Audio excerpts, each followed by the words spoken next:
Bismillahirrahmanirrahim. Today we'd like to start the basic principles of the filter and the filtering. This is a section where we start the filter design from the analog circuit domain first, and then we'll move to the discrete domain as well. Because from the design point of view, it is always preferable that we need to know the basic understanding or the clear understanding of the filter design from the analog circuit, and then we can move to the digital domain. However, in case of, we already know that in case of FIR filter, we only can design in the discrete domain. So digital filter only available for the FIR filter. On the other hand, for IIR type filter, we can design both analog filter as well as a digital filter. So as I also conducted this, I have also conducted these courses for the bachelor. So for the bachelor students, we take the full semester to introduce this course. However, for the master's PhD students, we'll take almost half of the semester to introduce the whole segment, because I will go a little bit faster in that case. Since this course is not conventionally a mandatory course for all the students, so I believe that some of the students will find many things very new, and some of the old students, especially from the IUT, who have already gone through, already taken my courses in the last semester or in any part of the previous semesters, they will find many things repeated. However, the repeating the things, you can go through those things very specifically so that there will be no doubt. And if you have any question during the session, please do not hesitate to raise the hand to ask me the question. The strategy is very simple. First, we'll talk about the analog design in a very brief manner and few matters, and the quality of the filters from the design perspective. And then we'll move to the digital filters. And for the digital filter, mostly we have two kinds. One is IIR and another one is FIR. We'll try to discuss both in detail from the design perspective, step by step. I have already mentioned the name of this book in the curriculum, so you can go through that, and you do not need to buy this book in anywhere if you don't like to buy that book. Probably this is not very available also in the market. This book is from an Indian writer. This is helpful in a way that this book describes the things step by step manner. Of course, you can follow any other books which can be fitted with the basic idea of the filter design. You can follow any video lecture, and that is very, very much appreciable. I have also collected so many informations from the different corner of the sources, so you can also follow the same way to organize the course.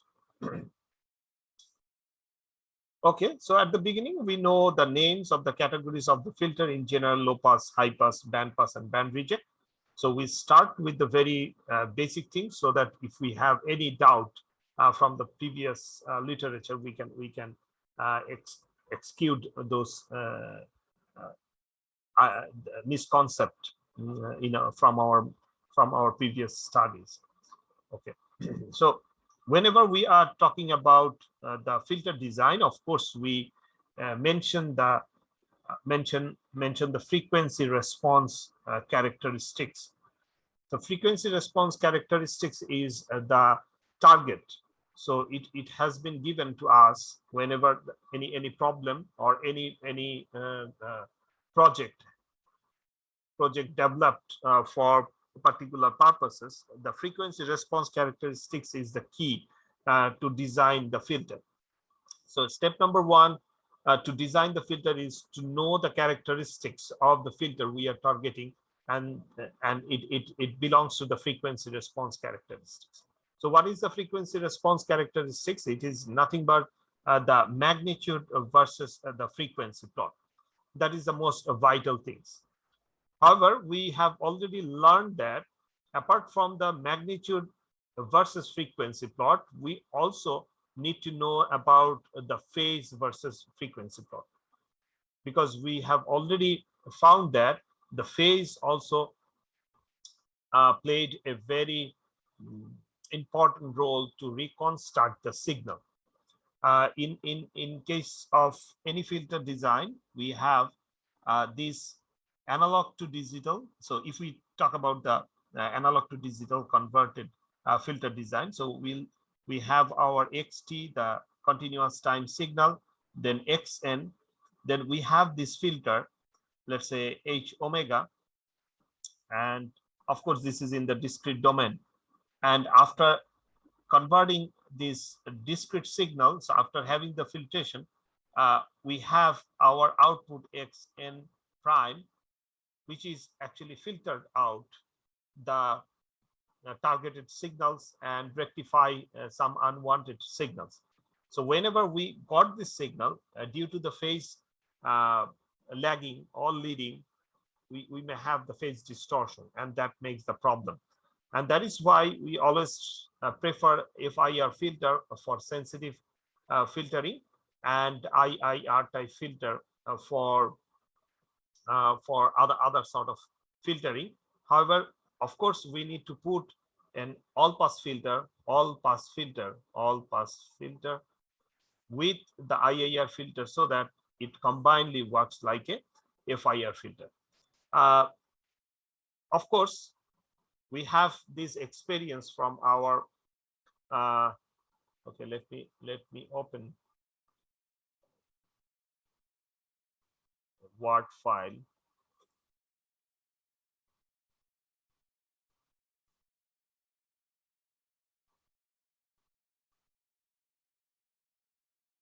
So what I mentioned here, that in case of non-linearity in the phase response, need to understand this properly. So let's say we have a non-linearity like this, or let me draw another one.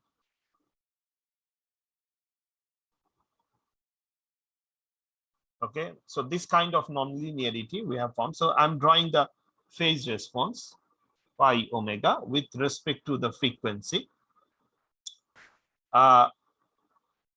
You can see that for the second one, so I'm talking about this one. For this one, from starting to up to some point, so up to this point, of course, this one shown the IIR type pattern, but we never know that it might be also like IIR with all pass filter. It might happen. So we have given the example that it is not necessarily that whenever you have IIR type filter, adding with a all pass filter, it will directly looks like FIR filter. This is not always like that. You need to choose the all pass filter very effectively, so that it will work like FIR filter for a certain period of for a certain range of the frequency. So that is why if we consider this, for this one, for omega equals to 0 to omega equals to 1, we have the characteristics looks like a FIR filter. That means the linear phase. You got the linear phase. So whenever we are designing the filter, we need to understand that not the whole range of omega from 0 to pi, not necessarily that will give us the linear phase in practice. It might happen that it's some part of it will give us the linearity and other part will not. And in that case, that is okay for practical design. We never tell that always we need the regularity or linearity for the whole domain. This is not important. So I'm drawing the things again because this is very important.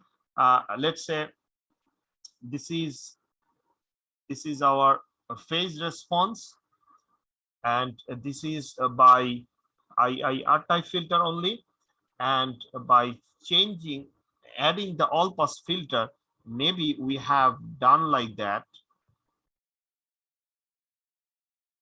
maybe like this. Okay, this is by all pass filter.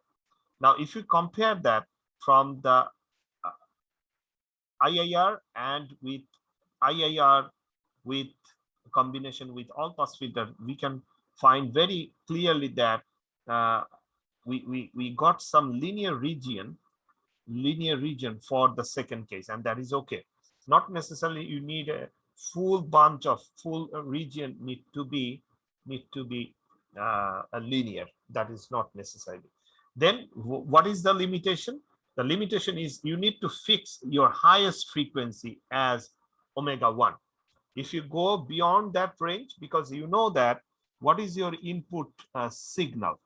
What is your input signal? What is the range of the input signal? If the range of the input signal is less than omega-1, from 0 to omega-1, less than that, then this filter is sufficient for your design purpose or the practical purpose. Those are the key parameters. So let's say we are working with ECG signal from a biomedical perspective, and you need to filter out, and the noise, let's say the noise, we don't, should we care about the noise frequency range? Of course we should care about that, and that will be connected to the magnitude response. Let's say we have the magnitude response like this. Let's say make it very simple, from 0 to, this is pi, and this is our cutoff frequency. So the noise frequency should be out of the range, and that is how we are fixing the cutoff frequency. So let's say this is omega n. Now you just cut it down. Of course, this frequency is a very higher value than the cutoff frequency, and that is true for the low pass filter. Now what we need to do, our signals for the ECG signal, let's say the signal band is up to this. Then what we are talking about, we are talking that this is 0, and if this is omega-1, then we can choose this filter. That means this filter is okay, because from 0 to omega-1 the phase response is linear, so we can reconstruct our signal back. Now what about this noise? Because you already segregated the noise, so you don't care about the reconstruction of the signal. I believe you understand the thing. So don't think that we have ECG plus noise, and that frequency band is from 0 to, let's say 0 to omega n, 0 to omega n, which is definitely higher than the value of 0 to omega-1. So for the phase response, we need to only consider the values we are taking care. So we are passing. So from the filter, this is your filter H omega. What is the output band of the frequency? That is from 0 to omega-1. If this is the band of that, we need to take care of up to that part. That is okay. For the first one, you can find that this is non-linear, so we don't have the output from there. So that's why we need to add the all pass filter to make it linear. Okay, so this is very important perspective of the filter. Of course, all-pass filter is one kind of IIR filter, so it is possible to design in the analog domain as well. So we are not supposed to draw the analog all-pass filter during this course, but we'll talk about those things in case of digital domain, and we have also learned about that. Okay, so for the magnitude response, how we plot that, of course, we know these things from our bachelor study. So output versus the input that gives us the response of the system. So this is in the frequency domain. All are in the frequency domain. Output versus input, magnitude and the phase both can be found in this way. Similarly, in the Laplace domain, we can find the output in the Laplace domain versus the input. So over the input of the Laplace domain, where we also know that the S is equals to J omega. Basically, S is equals to omega. J omega means that in Laplace domain, this is the real and this is the imaginary part. So imaginary. So the omega is specified at this axis. That's why S should be mentioned as J omega. The amplitude is omega, and J is replaced, showing that it is in the imaginary axis. I'm not sure about this, whether I have given any lecture on the Laplace transform to you or not. However, you can go through some beautiful lectures are available in the YouTube about the Laplace transform, and you should have 100% confident about the notations of the Laplace transform and the practical use of that algorithm, because this is a fantastic idea by which we can understand the stability of any analog circuit. I'm just asking for the purpose. If you have any confusion of doing the Laplace transform, just let me know. I can give one extra lecture on the Laplace transform so that you can understand. So let me ask you, do you have any confusion about the Laplace transform, practical use and the algorithm? Any of us?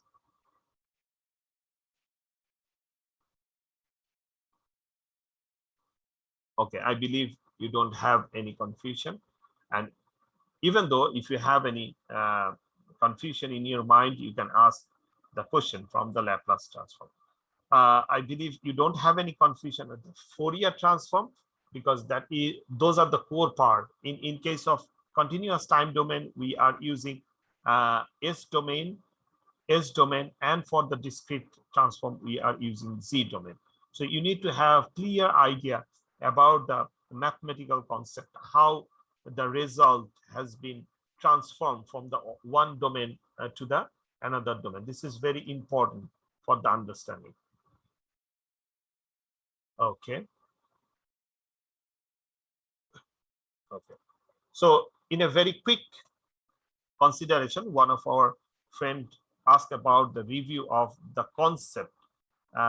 So let me go through that concept, because as I have already mentioned, that we can learn many things, many new things, but the fundamental things are very important. Okay. For example,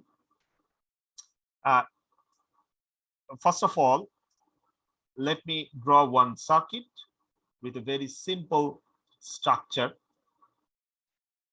Of course, whenever we are giving some DC value, even we can find some output for you can say for the very starting period of that. So that means, let's say we have a switch over there. Okay, let me draw the things again.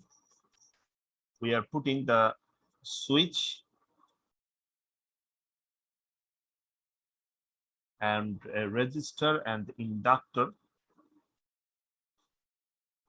Okay, so in the transient case, whenever we are put the switch on, at that moment, what happens, of course, we know the parameters, the outputs, we can find that there would be some voltage.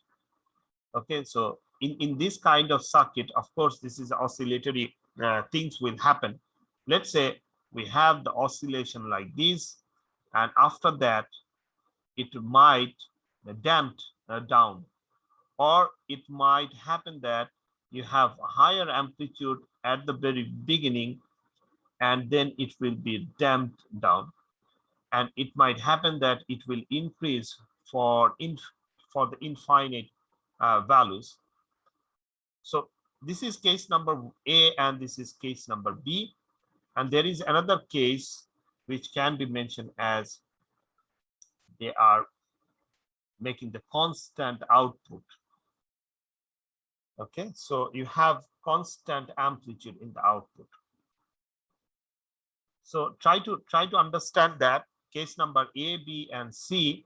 If you think that for all these things we have the same frequency f, this is f, this is f, and this is f.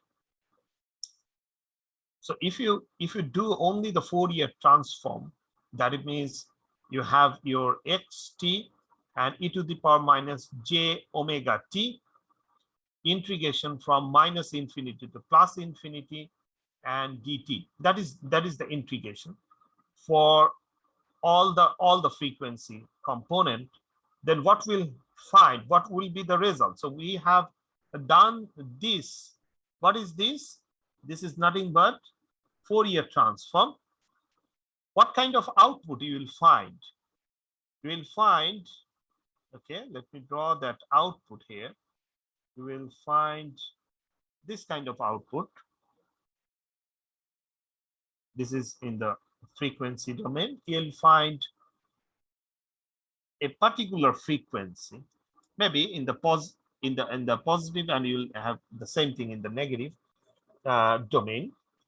So you'll find this one. This is nothing but x omega. Omega could be capital to understand the analog. So it means that we have the same result for case A, case B, and case C. However, you can find it completely that this is totally unstable situation. This is stable state or stable situation, unstable, stable, and this is critically stable. So now how we can distinguish between these three signals?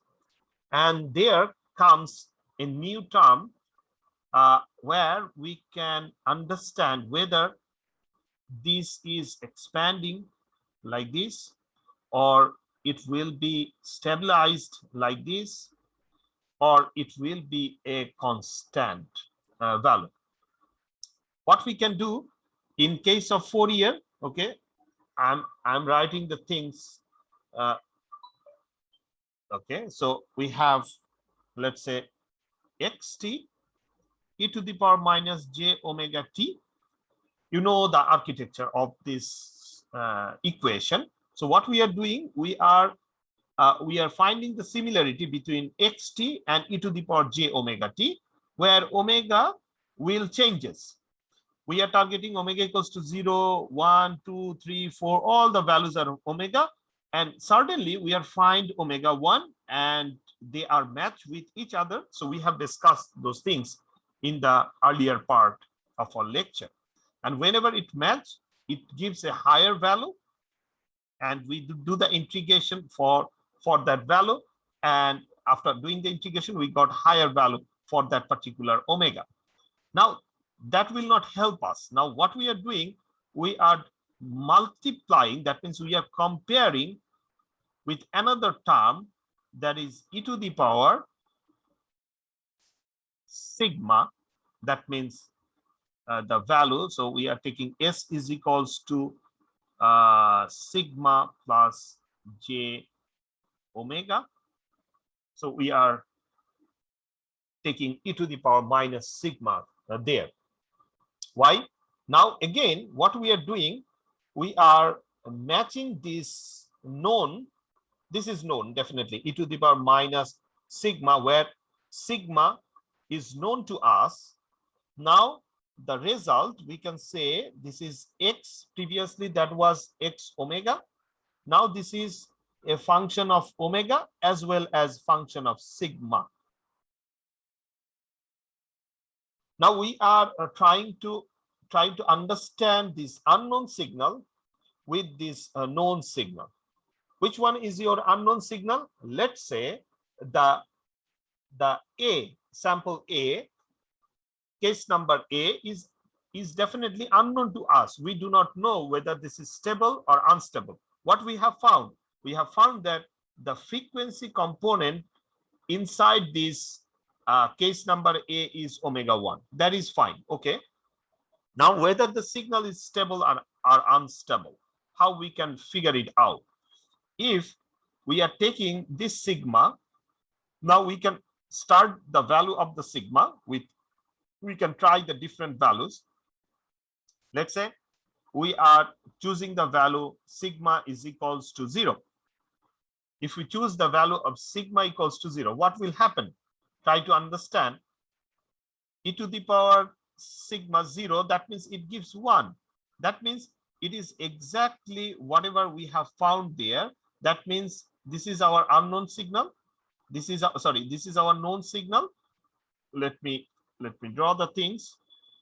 Whenever we are putting e to the power minus sigma, and before that or after that e to the power minus j omega t, how it looks like, I need to draw it for a particular value of omega, where omega equals to omega 1. For sigma equals to 0, we find this value. This is for sigma is equals to 0. Now for sigma is equals to plus some value, sigma is equals to some plus value. Let's say sigma is equals to 1 point something, or even positive 0.5 or some positive values. It gives that we have the okay, let me choose another color. So it gives that it will fluctuating in higher value. It will give the higher value like this. Okay, you can understand by changing the value of the sigma. So if we consider that this is the domain of the sigma, this is sigma is equals to 0 at this location, and this is the location where sigma is positive. Let's say sigma is equals to 0.5. If you choose sigma is equals to 0.5, we get that this is equals to e to the power minus 0.5. And if you draw that, this is 1 divided by e to the power 0.5. So it will actually increase with respect to, so I'm sorry, you need to put a t there, of course, with respect to time. This is with respect to time. So whenever time progresses, it will actually give a higher value. Okay. And now the third one is, if I choose sigma is equals to minus 0.5, in that case, this term will give e to the power minus and minus, so plus 0.5 t. Okay, so definitely it will decrease down. So the last one, let's say I'll take the green one. So the value could looks like this. You can follow the things. Something like that. So it will decay. Okay. So there are 3 cases we have found for sigma equals to 0, sigma is greater than 0, and sigma is less than 0. So now you can see that if your unknown signal xt is a kind of signal where sigma is equals to 0, if that is a kind of, if your xt is a kind of signal for sigma is equals to 0, in that case, what will happen? the xt multiplied with e to the power minus j omega 1t. Why I'm writing omega 1? Because we already know that, okay, the frequency of this xt is omega 1. We don't have any problem with that. Now e to the power minus sigma t. What should be the value of sigma for which this, let's say for the value of sigma is equals to 0, it gives higher value. This integration gives higher value. What does it mean? It means that your unknown signal, the pattern of your unknown signal is like this one. Because previously we consider this as a unknown signal, known signal, e to the power minus j omega 1t. However, now what is our known signal? This is combinedly, we got the known signal. Based on the value of sigma, let's say the sigma is equals to 0. In that case, the signal looks like the red one. And if it is matched with our xt, that will give higher amplitude of this mathematical expression. That shows that our signal, unknown signal, is a critically stable signal. On the other hand, okay, let me draw the plot here, so that we can understand now. We are talking about our frequency value. We are talking about our frequency values as well. So previously in the Fourier domain, we have, this is omega, and here we have the amplitude h omega. Now this omega axis is now shifted there, so that's why it is written as j omega. In the book it's written as j omega. Okay, so anything you can write, but you need to understand what you are writing there. So j omega is in the imaginary axis. We are just putting it there because we need one more axis, and which is sigma, the real part. So for the first case, if I put, where is our omega 1? Of course, the omega 1 is, let's say, at this point. This is omega 1 because that is our frequency axis. So if we have omega 1, definitely we also have minus omega 1, because as we already know that this is our signal previously. This is omega 1 and this is minus omega 1. Now, what is the value of sigma? Whether this is critically stable or unstable or stable signal, it depends on the value of the sigma. You are changing, you start to change the value of sigma, and at the very beginning you choose the sigma value 0, and fortunately for that one you get the maximum value, and this is the maximum value. So how you need to show that there is a maximum value? You can put a vertical line. Let's say you can put your pen on top of this point. So I can write in this way. So this is the cross. Cross shows that this is the pole location. This is the pole location because you have high energy on that point, because at sigma is equals to 0, it match each other. Which one is matched with whom? This known signal is matched with your unknown signal. It shows that this is a critically stable signal. Now, if our unknown signal xt is like this black line, that means unstable, then what will happen? You are increasing the value of sigma, and let's say that for sigma is equals to 0.5, so that is location 0.5, it matches with the unknown signal. Then what happens? We can say that the sigma is 0.5 and omega is omega 1. So this is the location. And it shows that this is, of course, a unstable system. Which one is unstable? Your input signal is unstable. Your input signal or the signal is unstable. Okay. Now the third one, if you decrease the value of the sigma, and let's say you are trying to find the characteristics of your unknown signal, and let's say for sigma is equals to 0.5 minus 0.5, you found that it actually matches with your unknown signal hypothetically. So that means this is minus 0.5 and it matches with that signal.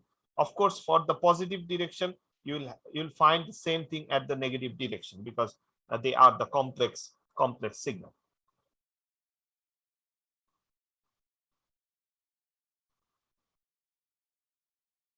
Is that okay for you? So what we are doing, our planning is to know about this xt by the value e to the power minus j omega t. We can figure out what is the frequency component, and we can find it. We can find what is the frequency. So any frequency it might happen. Okay, it might be omega 1, omega 2, omega 3. What is the frequency?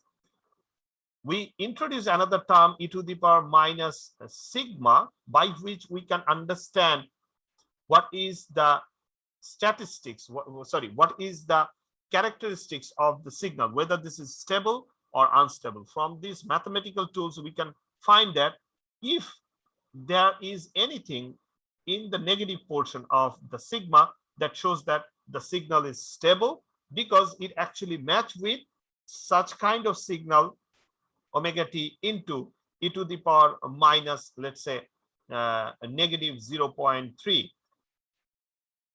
If match with minus 0.3, it shows that it actually match with such kind of signal which is been stabilized with the time.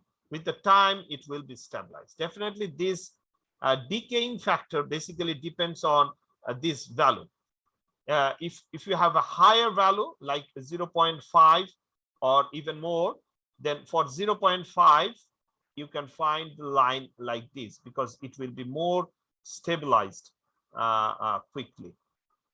It will be more stabilized quickly.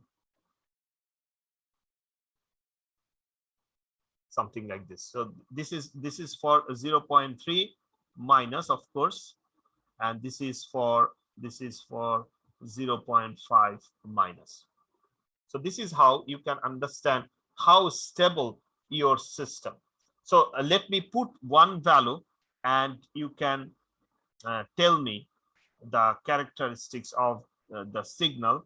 Let's say if I give this point,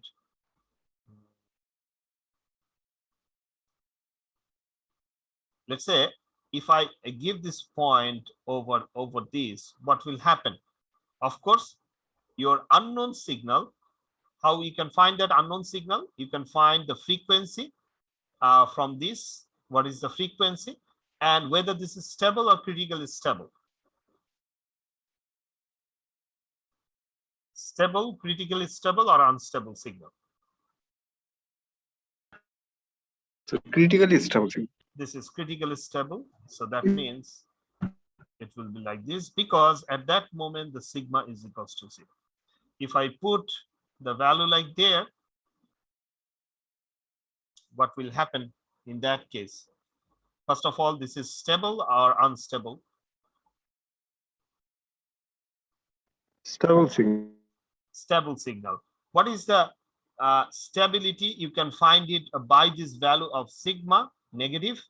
And what is the frequency? You can find it from there. Of course, the frequency is higher. Let me draw in proper scale. The frequency is higher, but it will stable very quickly. So let me just write the profile like this, and the frequency is very high comparing to the previous one. So the diagram looks like this. If I move little bit up, what will happen? Let's say I'm at this position. What changes? We can observe the frequency will just changes, but the stability profile will remain the same. So that shows that the frequency is more higher than the previous one, but the stability remains the same. So in that way, you can switch in that direction or this direction, you can understand the fact. Similarly, if I put something over this, what will happen? The system is definitely unstable, but whatever the frequency is lower than this one. So the frequency would be lower, but this is unstable. So that means it will increase over the time.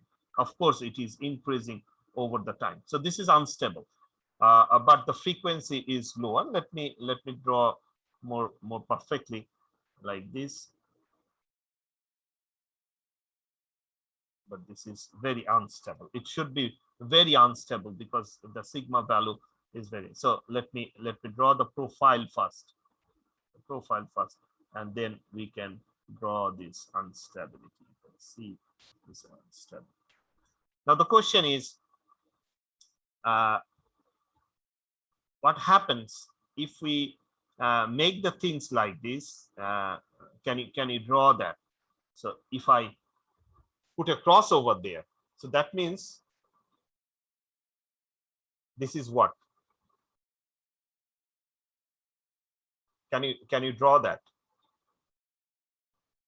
Of course, the sigma is a positive value. Let's say this is 1.5. So this is of course unstable. But what about the frequency? The frequency is 0 because that actually follows this one. So it looks like there is a DC value, whatever the value, DC, and it actually gives rise of there is no oscillating value of the unknown signal. Okay, so that is the way we can follow. So this is all about the Laplace transform, why these mathematical tools are very important. So let me write the equation again. Xt, what is this? This is unknown signal. And then we are multiplying with e to the power minus j omega t into e to the power minus sigma. What is this part? This part actually looks like this. It actually belongs to two things. One is the frequency. It also belongs to the stability profile of the system. The frequency, how we can mention the frequency? This is basically the period of the signal. This period, the inverse of that actually give our omega. And there is another part, which is the profile, decaying factor.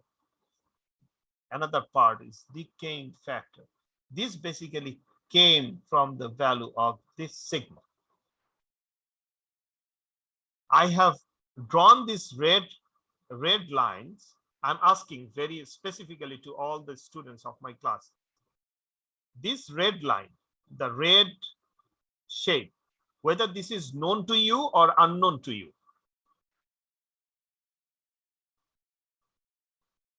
This red oscillating signal is known to This you. is known.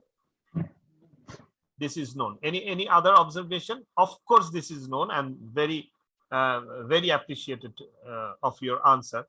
This is known signal. Known signal means you are actually changing two facts. One is omega and one is sigma. So you are changing that. So you know that what is the output, and you are matching with your unknown signal. When the matching is very perfect, then what happens? This integration from minus infinity to plus infinity gives a very higher value. This x is a function of omega and function of sigma.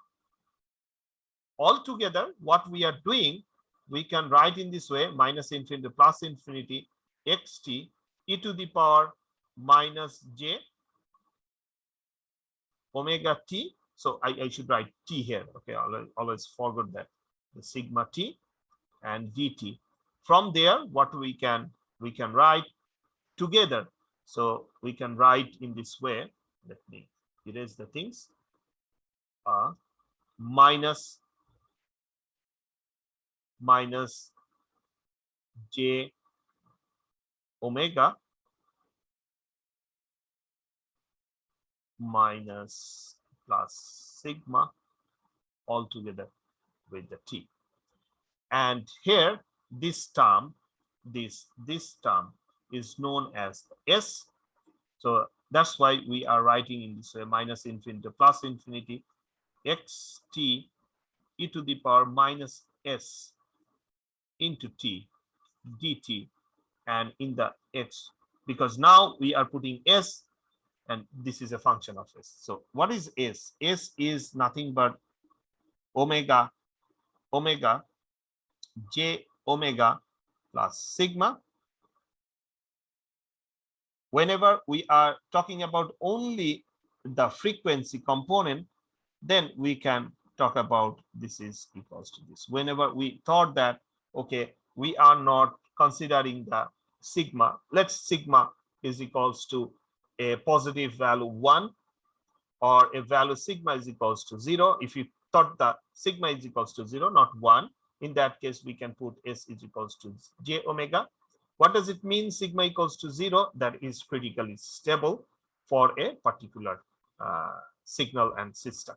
Okay, so this is all about the Laplace transform. Still, if you have any question in the next class at the beginning, so please go through that. I will upload one YouTube lecture along with this video lecture for your clear understanding. There are some visual aspects and the animations have been represented during that video, so it is actually fantastic.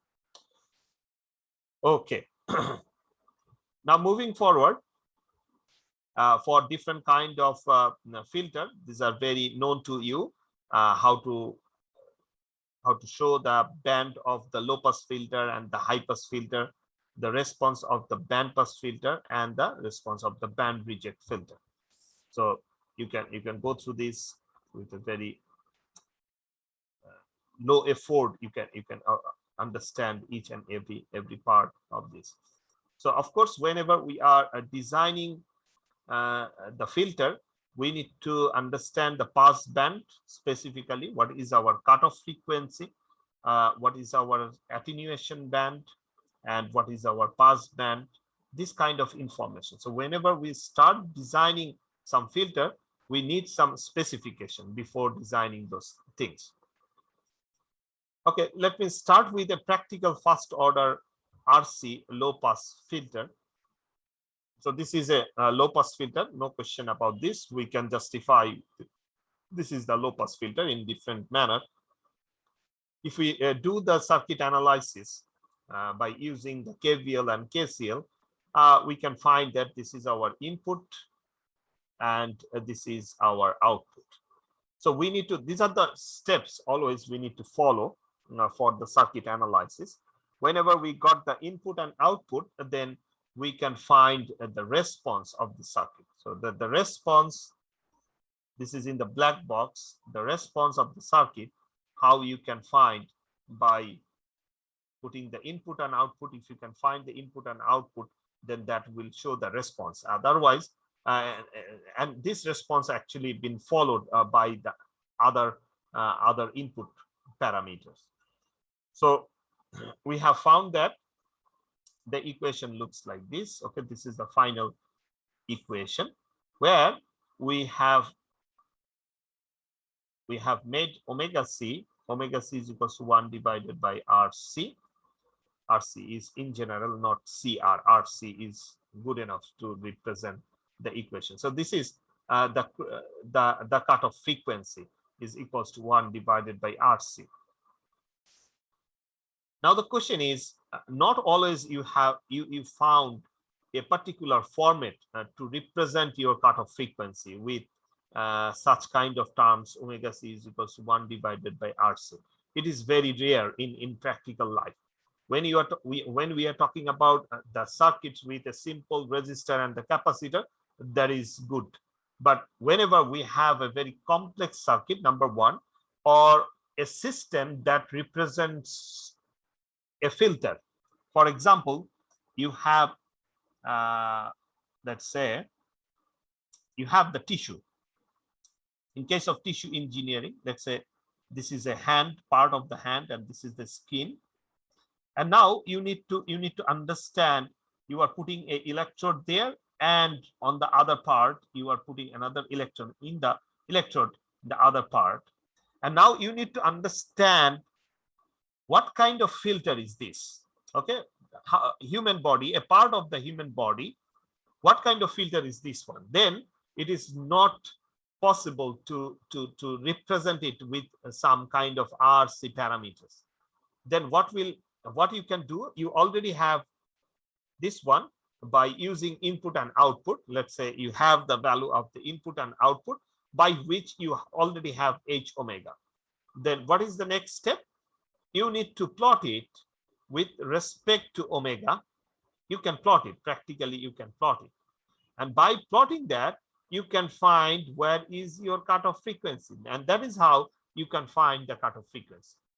Because sometimes we may understand that we need this kind of format always to understand the filter. No, that is not true. You can go to the magnitude response directly with the complex equation or by practical input-output plots. And from there, you can find the cutoff frequency directly. So practically for the complex circuit and the complex system, we basically do the same task. Okay. Now, this is very simple task to do. We are plotting in the x-axis the omega divided by omega c on the log scale. So on the log scale, you are plotting that, and in the y-axis, we are plotting the magnitude with the dB. So this is very simple task for you, and this is nothing but minus 20 dB per decay. I know that you know the definition of minus 20 dB per decay. If it is minus 40 dB per decay, so it will from there, this is 1, and after 1 it will give the value, for this one it will be like there, and this will follow the path for the 60 dB per decay, because for this is for 40 dB per decay, because with 10 increment, this is for the 10 increment, it actually been down from 0 to 20. That's why this is 20 dB per decay. For 40 dB per decay means this will goes there. This is 40 dB per decay, so you can extend that. And for 60 dB per decay, it will start from there and then 60 dB per decay for one jump. Okay, so need to understand this is a relative value, omega divided by omega c. In this axis, we basically plot omega, and now we are divided by omega c for the relative value. It makes your life easy for understanding. So how to plot that things, I'm not going in a detail of this one. You can go through this and you'll find it very simple in the log platform. So how to find those things. And for the cutoff, I have already mentioned that this is at the minus 3 dB point, and historically, not historically, basically this is a from the practical purposes, we know that this is a minus 3 dB point is the cutoff point. So that is the cutoff frequency. Why that is minus 3 dB? That is basically 1 divided by √2, or you can say 0.707 of the original signal. Where is the original signal? This is 0 dB. 0 dB means 1 multiplying with 1. Your input and output, the ratio of the input and output multiplied with 1, that means you have input equals to output. Whenever that is 0.707, that means 70.7% of the original signal. Below that, let's say 60% of the original signal, is a noise signal because it actually represented some ambiguity of the signal. For example, we can give a practical example. Let's say we have an image. We have image, and practically this image should have some small segments. You know that an image looks like this. In a practical example, let's say the image is for a football player. Let's say for this is for Messi. Okay, and now this image has been filtered out, or it will be diluted. That means the original signal is 100%. Now it will be faded for a long period of time. Let's say this is an analog signal. It's faded, and now it's actually we found that 60% of the original signal it appears in this analog image. Now what happens? It will be very difficult to identify the player who is the original one. So whether you can predict, okay, it might be Messi or some other player very close to that. Whenever it is expected that when it is 70.7% of the original signal, you can understand, okay, you will be very confident that, okay, this is Messi. When it is less than that, you are not confident. And that's why our sensor system, basically this term 1/√2 or 70.7, this term basically comes from our neural system, our observing power from the eyes, touch the things, hearing the things.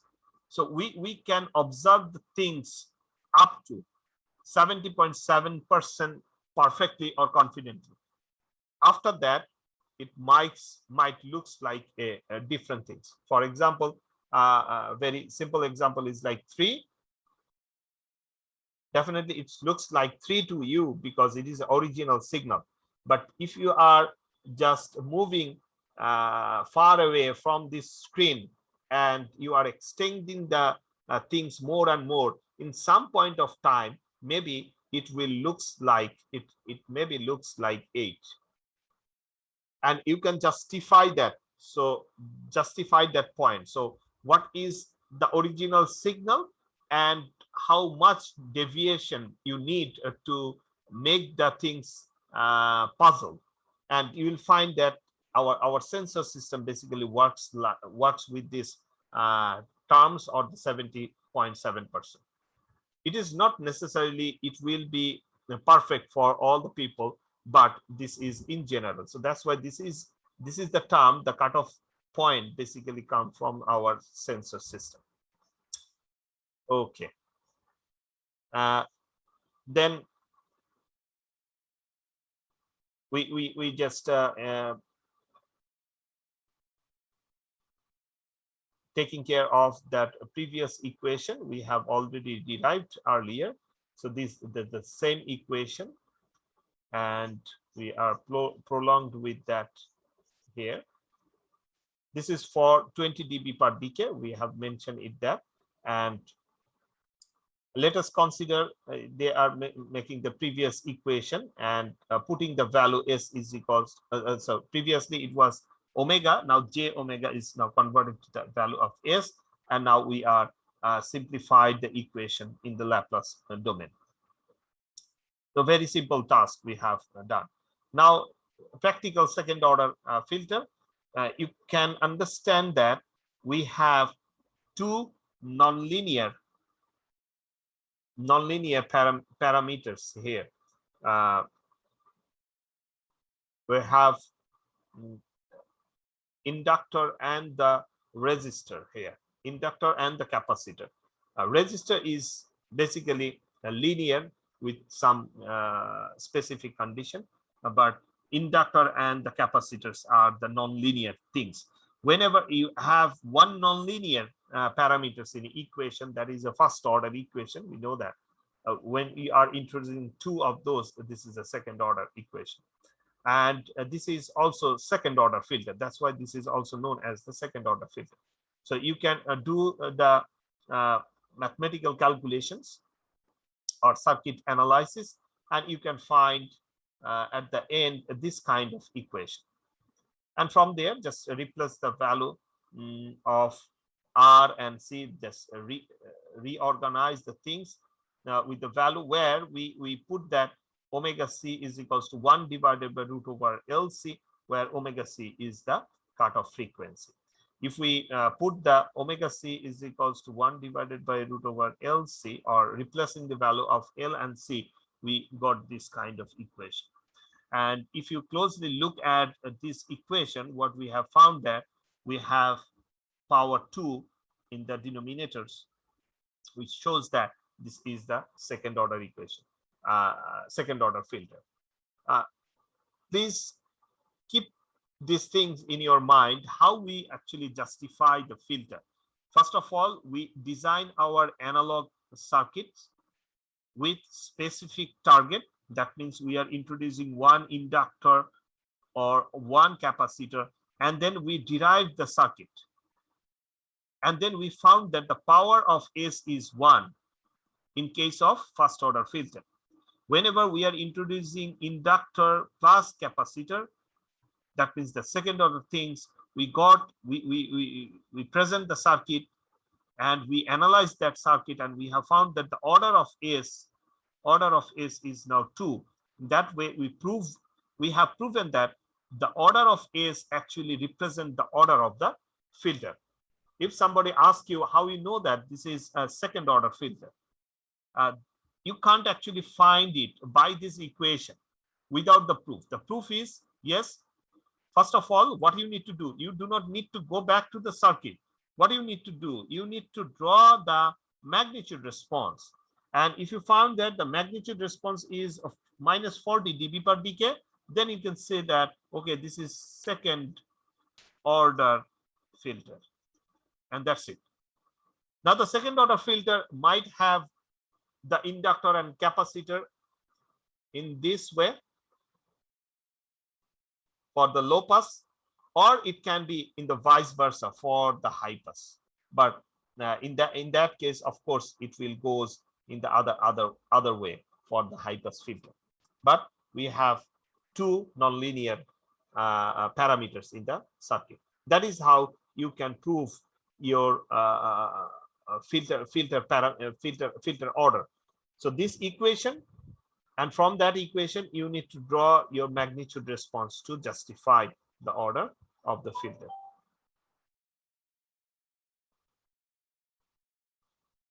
Then a practical second order filter. Okay, so this is a practical second order filter by cascading. So this is just cascading, and again you can find that there are two nonlinear parameters are there. And please go through this one. This is for the high pass filter, so changing the specific position of inductor and the capacitors. You can find the H values, Hs, in the Laplace domain, and you can plot it through. So they are very simple. By cascading the low pass and high pass filter, you can get the band pass filter as well. Okay, so band reject filter, you can also go through the band reject filter up to this, the notch filter. So we can start with the problem associated with a passive filter in the next day, inshallah. So please go through up to this. I will upload the lecture, video lecture. Also, I will upload this lecture material in the same post of your Google Classroom with the video lectures of the Laplace transform, inshallah. Okay, so thank you very much for your participation and your presence. Thank you. Assalamu alaikum.